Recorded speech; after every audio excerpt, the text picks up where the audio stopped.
In order to work safely as a biomedical scientist, you need to know all the health and safety precautions and techniques used in the lab. In this video, I'll explain some of the health and safety questions you might be asked during your interview, and I'll also use some examples and give model answers. Hi, my name is Abdul, and I'm a fully qualified biomedical scientist working for the NHS in cellular pathology. So I'm going to first start by talking about why health and safety is so important, especially in a pathology lab. Health and safety policies exist to protect staff, patients, visitors, and any other service users that may be harmed. Now, anything that has the potential to cause harm is called a hazard. Now, I want you to learn this definition of what a hazard is when it comes to your interview. So again, a hazard is something that has the potential to cause harm. And there are many, many different types of hazards. For example, chemical, electrical, musculoskeletal, which means physical injury from performing a task, such as lifting something too heavy, sharps, biological, fire hazards, and there are other ones such as financial and reputational, and anything that can cause disruption to service. And there's another hazard that not many people talk about when it comes to their interview. I'll explain that one later on in the video. And there are many different types of hazards depending on the task that you are doing. For example, if you are making up a chemical or reagent, there are many hazards associated with that. So handling acidic chemicals poses a chemical hazard. Using glassware to measure volumes poses a hazard for a sharps injury if the glassware is dropped or broken. Having electrical equipment nearby when handling liquids poses an electrical hazard, and so on and so forth. You could literally go on and on talking about the different types of hazards that are present. Now, it's all well and good talking about all the different types of hazards, but talking about the hazards on their own is not an effective way in determining health and safety for a staff. Therefore, we perform what is called a risk assessment. Now, what do I mean by the term risk? Risk can be defined as the likelihood a hazard can actually cause harm. Now let's put this into an example. Let's use making a cup of coffee. The obvious hazard is burning yourself from the boiling hot water. The likelihood of the boiling hot water actually burning you is the risk. A risk assessment takes into account all the measures that are already in place to determine if that task is safe to perform and how likely that hazard is to cause damage. The risk assessment is based on a scoring from 1 to 5 for both the hazard and the risk.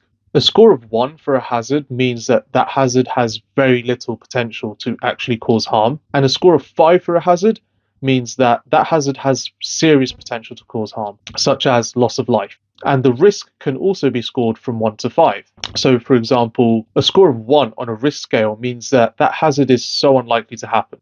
But a score of 5 means that that hazard is almost certain to happen. The score for the hazard and the risk are then multiplied. If the score is very high, then that means that task is too dangerous to perform and control measures must be taken place in order to ensure that that task is performed safely. So let's go back to our example of making a cup of coffee. The hazard of boiling yourself with hot water is like a 4 out of 5. That can cause serious damage. And the likelihood of that hazard happening depends on the measures already in place. So for example, if the kettle is on a hard to reach shelf that's balancing half on, half off, and the wires are tangled everywhere, there's clutter everywhere with objects in the way between the kettle and the mug, then the risk of you boiling yourself with hot water is really high. I would say it's like a 4 or a 5 out of 5. So if we then multiply the two scores together, 4 times 4, you get 16, and that is out of a total 25. Now this score is very high, and this method of making a cup of coffee is too dangerous to perform. So there are 3 options you have when you get a high score on a risk assessment scale. Option 1 is to completely stop that method and not make that cup of coffee. Option 2 is to find an alternative method of boiling the water. And option 3 is to make adjustments such that the method is safer. The hazard score will stay the same. We can't change how much damage the boiling water will cause you. So that score stays at 4. But we can change the risk, the likelihood for that hazard to happen. So what can we do? We can put the kettle on a nice level shelf that's easy to reach. We can neatly tuck away the wires. We can remove all the clutter around and remove obstacles between the kettle and the cup. We can go even further by saying we can put gloves on, heat-proof gloves, no open-toed shoes, fully protective clothing, and that seriously reduces the risk of the boiling water actually burning you. So now that we've got all those measures in place, I would say the risk score would be reduced down to a 2, maybe even a 1. So let's just call it a 2. And now we have a new risk assessment score of 4 times 2. Now that's a total of 8. That is so much better than 16. It's literally halved. So that task is now much safer to perform. And that is the whole basis of a risk assessment. So when you get asked during your interview, what is a hazard and what is a risk? Think back to this coffee example, and you can use this analogy to show that you understand the concept fully. The interviewer will be really impressed about how you applied this concept to a real life example, and it gives them more confidence in hiring you. Now, I mentioned in my coffee example of wearing gloves, shoes, and protective clothing, and you may get asked during your interview what PPE is and what it stands for and why it's important. So, PPE stands for Personal Protective Equipment. Here's me wearing full PPE. And as you can see, I have safety goggles, gloves, fully buttoned up lab coat, and no open-toed shoes. Now, to answer the question of why PPE is so important, think back to the coffee example. In order to reduce the risk of you burning yourself with boiling hot water, you wore PPE, and this has many benefits. 1. You save yourself from the hazard. 2. You reduce the risk score from a 4 to a 2, which means that that task is much safer to perform. And 3. You get to make yourself a nice cup of coffee. We can translate this to any task in the lab. Let's say, for example, there was this really useful stain, and that stain highlights this really rare disease, and there was no alternative available. We'd want to perform this stain to save this patient's life, right? But the catch is, the chemicals that are required to perform this stain are super toxic, and they produce really harmful fumes, and if you inhale them, it will cause serious damage. Should we just give up and not perform the stain and have the patient miss out on potential life-saving treatment? If you said yes, shame on you. The answer is no. You would try your best to perform the stain as much as you could.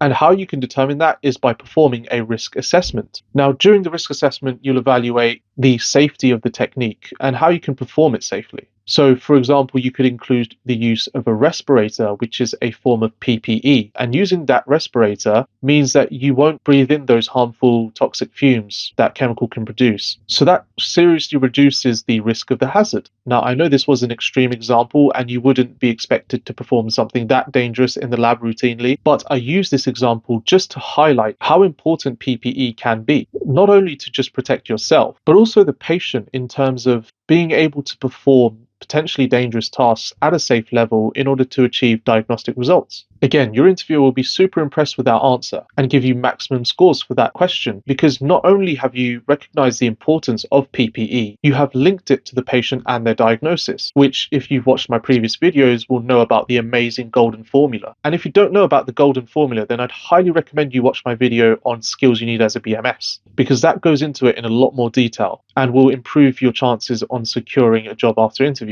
And whilst you're there, hit subscribe so you don't miss out on all these videos that link together. Now, a classic interview question is, what would you do if you discovered a fire? Now, whatever you do, do not say run and scream fire. The answer to this question is simple, and I'm going to give it to you for free. So, you calmly call the fire alarm, you calmly alert others around, and you calmly exit the building through the fire exits, and you calmly wait at the fire assembly point. And did I mention you have to stay calm? And that is it. A lot of people give extravagant answers saying, I'm going to tackle the fire head on, or some people say, I'm going to run as fast and as far away as I can so I don't get burnt to a crisp. But because you watched this video, you're smarter and now know exactly what to say when it comes to your interview. And you can show your employer that you have the ability to stay calm in dangerous situations.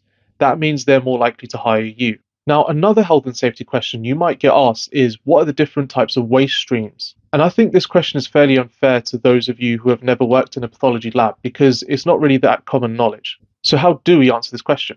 There are many different types of wastes generated in a pathology lab, and they all have to be handled and disposed of in specific ways. For example, sharp objects like needles, syringes, and disposable blades must be disposed of in sharps bins, and chemical waste must be thrown away in chemical waste bins. So these are things that have been contaminated by chemicals such as gloves, aprons, tissues, etc. Now, the next waste stream is something that gets very rarely mentioned. And if you can answer this question like I'm about to show you, it will seriously improve your interview score, and you will also seriously impress your employer. Tons and tons of paperwork are generated in the pathology lab that contains patient information. Now, patient confidentiality is something that is so important. And patient confidentiality is important to protect patient information from going to the wrong people. And this can be for multiple reasons. So with all that paperwork that contains confidential patient information, we can't just dispose of that in general waste streams or recycling bins. There is a dedicated confidential waste bin that we use to dispose of these paperwork that has these confidential information. And this is the waste stream that is very commonly forgotten about during interview. And it's something that is so important. As biomedical scientists, we deal with a lot of paperwork like that. And our employer must be confident that we can dispose of these correctly and understand its importance. Also, as biomedical scientists, we are responsible for handling a bunch of different chemicals and reagents. Now, the majority of these reagents are harmful in so many different ways, and we need to know how to be able to handle them safely and use them correctly. Here are the different hazard symbols that you might find on chemicals. Pause the video to have a look at what each of them mean. During your interview, you might get asked the question, how should chemicals be stored? The answer to this question is very simple, and you can use this answer to answer any question related to chemical handling. So to answer this question, you would refer to the Koch assessment or MSDS. Now, what is a Koch assessment? Koch stands for Control of Substances Hazardous to Health, and MSDS stands for Material Safety Data Sheet. This is very important for you to know. A Koch assessment is a document that a Koch assessment basically risk assesses a particular substance or chemical that is termed hazardous. The Koch assessment entails exactly what the chemical is, what it's used for, how it is handled, what the hazards are and how they will affect you, what to do in the event that you're affected by one of the hazards, as well as how to use and store the chemical. So if you get asked to do with anything chemical or reagent related, always mention the Koch assessment. So I'll give you an example of how some chemicals should be stored. Flammable chemicals should be stored in a flammable cabinet or flammable store.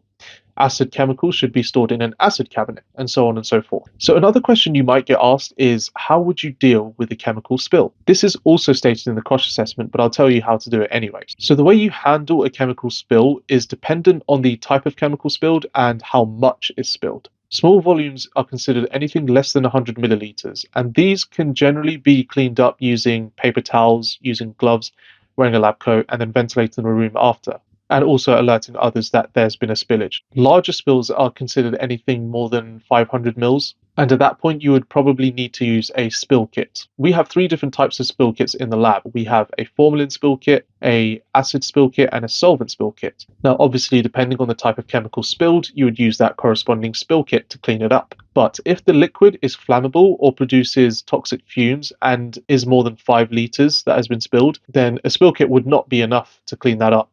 You would have to evacuate the area, alert others, and you'd have to put a sign on the door saying do not enter, and you would have to call the fire brigade for them to handle it. And finally, this next question is something that I found actually quite difficult to answer. The question was, what are the risks to the patient? Now, the reason why I found this quite difficult was because patients don't come into the lab. We don't really interact with them, or at least we shouldn't really interact with them. So I had no idea what to answer for this question.